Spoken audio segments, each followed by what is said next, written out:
निकल खांसी हो गई है, खांसी की दवाई दे दो। खांसी तो नहीं है, एक काम करना, बुखार उखार हो तो बुखार की दवाई लिख जा। नहीं बोला, नहीं खांसी है। हो गई है। पेट पिरक लिख बे, पेट पिरक दवाई है। खांसी की दवाई चाहिए।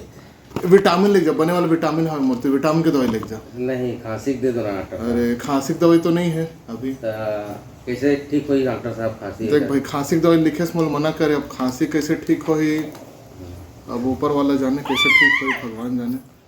बाकी मैं ना लिखूंगा, मैं ना लिखूंगा, खांसी सिरप सर्दी सिरप यूं ही ना लिखूंगा, मैं ना लिखूंगा, मैं ना लिखूंगा।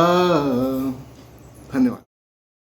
मध्य प्रदेश में कोल्ड ड्रिंक कफ सिरप पीने से 16 बच्चों की मौत के बाद अब छत्तीसगढ़ सरकार भी अलर्ट मोड पर है। बिलासपुर समेत पूरे प्रदेश में 2 साल से कम उम्र के बच्चों को किसी भी तरह की खांसी जुकाम की सिरप देना पूरी तरह प्रतिबंधित कर दिया गया है।